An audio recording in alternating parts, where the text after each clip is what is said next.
Hi guys, good morning, good afternoon, good evening, good night, എല്ലാതും ഇപ്പം തന്നെ പറയാം. അപ്പോൾ ഏത് സമയത്ത് നിങ്ങൾ കണ്ട ആ സമയത്ത് വിഷസ് യു ക്യാൻ ടേക്ക്. പിന്നെ ഇന്ന് ഞാൻ നിങ്ങൾക്ക് ഇൻട്രൊഡ്യൂസ് ചെയ്യാൻ പോകുന്നത് ഒരു MIയുടെ റിപ്പീറ്ററാണ്. അപ്പോൾ ഇതാണ് എൻ്റെ കയ്യിലുള്ള ഡിവൈസ്. ഇതാണ് റിപ്പീറ്റർ എന്ന് പറഞ്ഞിട്ടുള്ളത്. Okay, wifi plus. ഇത് ഞാൻ 2017 ഒക്ടോബറാണ് മാനുഫാക്ചർ. 17 ആ സമയത്ത് തന്നെയാണ് ഞാനിത് വാങ്ങിയിട്ടുണ്ടായിരുന്നത്. ഇത് റിപ്പീറ്റർ, അതിൻ്റെ കേസ് കവർ ഇതിൻ്റെ ബോക്സിലായിരുന്നു വന്നിട്ടുണ്ടായിരുന്നു തോന്നുന്നു, ഓർമ്മയില്ല.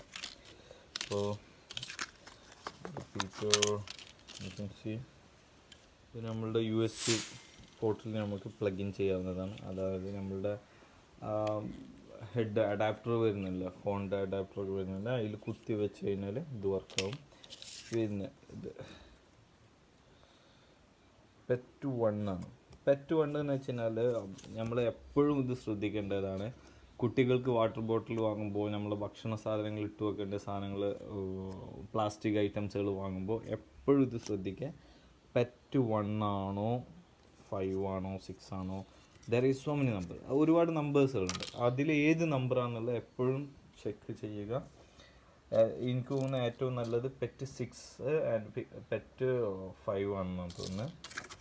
അതിനെപ്പറ്റിയുള്ള കംപ്ലീറ്റ് ഡീറ്റെയിൽ ആയിട്ട് ഞാനൊരു വീഡിയോ ഇൻഷാ അല്ലാ ഇടാവുന്നതാണ്. ഇത് പെറ്റ് 1 ആണ്, സിംഗിൾ യൂസ് ആണ്. പെറ്റ് 1 എന്ന് പറഞ്ഞു കഴിഞ്ഞാൽ പ്ലാസ്റ്റിക്കിൻ്റെ ഏറ്റവും താഴ്ന്നതാണ്. അത് സിംഗിൾ യൂസ് ആണ്. അത് ഒരു വട്ടം യൂസ് ചെയ്യുക, ത്രോ ചെയ്യുക. ഇടാൻ പോകേണ്ടത് ഇതിനെ പറ്റിയിട്ടാണ്. ഇതിനെ പറ്റിയിട്ടുള്ള വീഡിയോ ഞാൻ എന്തായാലും ഇനി ഇടാവുന്നതാണ്. അപ്പോൾ ബി കെയർഫുൾ. പെറ്റ് 1 ഉള്ള പ്ലാസ്റ്റിക് ഐറ്റംസ് നമ്മളുടെ ഫുഡ് ക്യാരി ചെയ്യുവാനോ കുട്ടികളുടെ വാട്ടർ ബോട്ടിലിനോ നമ്മൾ നോർമൽ യൂസേജിനോ പെറ്റ് 1 ഉള്ളത് യൂസ് ചെയ്യാതിരിക്കുക, വാങ്ങാതിരിക്കുക. വാങ്ങിയിട്ടുണ്ടെങ്കിൽ തന്നെ 1 ടൈം യൂസ് ചെയ്യുക, ത്രോ ഇറ്റ്, റീസൈക്കിൾ ചെയ്യാൻ കൊടുക്കുക. ഓക്കെ, അപ്പോൾ നമുക്ക് ഇതിൻ്റെ കൂടുതൽ വിശേഷങ്ങളിലേക്ക് പോവാം. Let's move. ഇതിൻ്റെ പാക്കിൽ തന്നെ ഒരു SQ കോഡ് കൊടുത്തിട്ടുണ്ട്. ആ കോഡ് സ്കാൻ ചെയ്തിട്ട് ഇത് ഇൻസ്റ്റാൾ ചെയ്യുവാനുള്ള ഒരു ആപ്ലിക്കേഷൻ ഡൗൺലോഡ് ചെയ്യുവാനും അത് അനുസരിച്ച് ആപ്ലിക്കേഷനിൽ എങ്ങനെയാണോ പറയുന്നത് അതനുസരിച്ച് പോകാനുമാണ് ഇതിൽ പറയുന്നത്. SQ കോഡിനെ പറ്റിയിട്ടുള്ള കൂടുതൽ ഡീറ്റെയിൽസ്, എത്രമാത്രം സെക്യൂരിറ്റി ഉണ്ട് SQ കോഡിനെ പറ്റിയിട്ട്, ഇപ്പോൾ നമ്മളുടെ വിസിറ്റിംഗ് കാർഡിലടക്കം നമുക്ക് SQ കോഡ് ഇംപ്ലിമെൻറ്റ് ചെയ്യാവുന്നതാണ്. അപ്പം SQ കോഡിനെ പറ്റിയിട്ട് ഇൻഷാ അല്ലാ കമ്മിങ് ദിവസങ്ങളിൽ ഞാനൊരു വീഡിയോ ചെയ്യാവുന്നതാണ്.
റൗട്ടർ അല്ലെങ്കിൽ റിപ്പീറ്റർ ആഡ് ആയിട്ടുണ്ട്, സക്സസ്ഫുൾ ആയിട്ടുണ്ട്.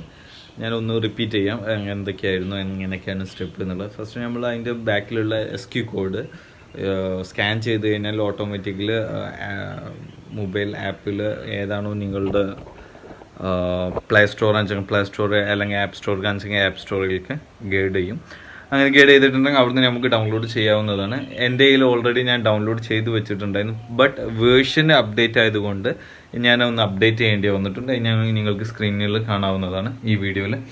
അപ്പോൾ ഞാൻ അപ്ഡേറ്റ് ചെയ്തു. അതിനുശേഷം ഞാൻ പ്ലഗ് ഇൻ ചെയ്തു. നമ്മളുടെ ഡിവൈസ് പ്ലഗ് ഇൻ ചെയ്തതിന് ശേഷം അതിൽ കത്തിയിരുന്ന യെല്ലോ ലൈറ്റാണ്. അപ്പോൾ യെല്ലോ ലൈറ്റ് ഓൺ എൻ്റെ മീൻസ് റെഡി ടു കണക്റ്റ് എന്നുള്ള രീതിയിലാണ്. അത് നമ്മൾ കണക്ട് ചെയ്ത് പിന്നീട് ആപ്ലിക്കേഷനിലും പോയി ആപ്ലിക്കേഷനിൽ നമ്മൾ റൗട്ടറിൻ്റെ പേര് സെലക്ട് ചെയ്തു. അപ്പം പിന്നെ അതിന് ശേഷം അവർ പറയുന്നത് അനുസരിച്ചിട്ട് നമ്മൾ കണ്ടിന്യൂ ചെയ്തു. അവർ മദർ റൗട്ടിൽ കണക്ട് ചെയ്യാനാണ് പറഞ്ഞിട്ടുണ്ടായിരുന്നത്. എന്ന് വെച്ചാൽ നമ്മളുടെ ഫസ്റ്റ് മദർ റൗട്ടറുമായിട്ട് നമ്മളുടെ MI സോഫ്റ്റ്വെയർ കണക്ട് ചെയ്തതിന് ശേഷം പാസ്വേഡൊക്കെ ഇട്ട് കണക്ട് ചെയ്തതിന് ശേഷം അവർ വീണ്ടും നമ്മളോട് പറഞ്ഞു നമ്മളുടെ റിപ്പീറ്റർ വൈഫൈയിൽ കണക്ട് ചെയ്യാൻ. റിപ്പീറ്റർ വൈഫൈ എന്ത് ചെയ്തു, നമ്മളുടെ ഫോണിൻ്റെതോ അല്ലെങ്കിൽ സിസ്റ്റത്തിലാണെങ്കിൽ സിസ്റ്റത്തിൽ റിപ്പീറ്റർ വൈഫൈ നമ്മൾ കണക്ട് ചെയ്ത് സിസ്റ്റത്തിൽ കണക്ട് ചെയ്തതിന് ശേഷം നമ്മൾ വീണ്ടും സോഫ്റ്റ്വെയറിൽ വന്നിട്ട് എന്താ ചെയ്യേണ്ടതെന്നുള്ള സോഫ്റ്റ്വെയർ ഗൈഡ് ലൈൻസ് നമുക്ക് കാണിക്കുന്നുണ്ട്. അപ്പോൾ അതിൽ ഫോളോ ചെയ്യാൻ, സോഫ്റ്റ്വെയറിൽ എന്താ പറയുന്നത് അത് അനുസരിച്ചിട്ട് ഫോളോ ചെയ്യാൻ. എന്നിട്ട് നമ്മൾക്ക് ഫൈനലിൽ അത് ഇൻസ്റ്റാൾ ചെയ്യും. കുറച്ച് ടൈം പിടിക്കുന്നുണ്ട്, കാരണം അത് വൈഫൈ റൗട്ടറുമായിട്ട് കണക്ട് ചെയ്യുകയും നമ്മളുടെ ഫോണുമായിട്ട് പുതിയ റൗട്ടർ എന്ന് വെച്ചാൽ റിപ്പീറ്റർ കണക്ട് ചെയ്യുകയും ചെയ്യുന്നു. ഇപ്പം ഞാൻ യൂസ് ചെയ്യുന്നത് 2 റൗട്ടേഴ്സാണ്. ഒന്ന് റിപ്പീറ്ററാണ്, ഒന്ന് മെയിൻ റൗട്ടറാണ്. മെയിൻ റൗട്ടറിൽ നിന്ന് എൻ്റെ റിപ്പീറ്ററിലേക്ക് കണക്ഷൻ കിട്ടുന്നു. റിപ്പീറ്ററിൽ നിന്ന് എന്ത് ചെയ്യുന്നു, അഗെയിൻ ഐ എം ഗെറ്റിംഗ്, എനിക്ക് കുറച്ചും കൂടി ദൂരത്തേക്ക് കണക്ഷൻ വൈഫൈ കണക്ഷൻ കിട്ടുന്നു. സോ ഇപ്പോൾ വീട്ടിൻ്റെ താഴെ എനിക്ക് റേഞ്ച് ഉണ്ടെങ്കിൽ മേലെ റേഞ്ച് ഇല്ലെങ്കിൽ ഇത് ഏതുവരെയാണോ എനിക്ക് റേഞ്ച് കിട്ടുന്നത് അവിടെ ഞാൻ റിപ്പീറ്റർ കണക്ട് ചെയ്ത് കഴിഞ്ഞാൽ മേൽഭാഗത്തെ എനിക്ക് ഓൾമോസ്റ്റ് എല്ലാ റൂമിലേക്കും യൂസ് ചെയ്യാനുള്ള ദൂരത്തേക്ക് കിട്ടുന്നു. എൻ്റെ കയ്യിലുള്ള ചെറിയ റൗട്ടറാണ്. ഒരുപാട് എന്താ പറയുക ബിസിനസ് പർപ്പസിന് ഇറങ്ങുന്ന റൗട്ടേഴ്സ് വിപണിയിൽ അവൈലബിൾ ആണ്. ഞാൻ അതിൻ്റെ ഫോട്ടോസുകളും ഇതിൽ ഇടുന്നുണ്ട്. So don't forget to subscribe. If there any comment please let me know. Like button അമർത്തുക, മാക്സിമം ഷെയർ ചെയ്യുക. നിങ്ങൾ ബെൽ ഐക്കൺ അമർത്താൻ ഒരിക്കലും മറക്കരുത്. Bye guys.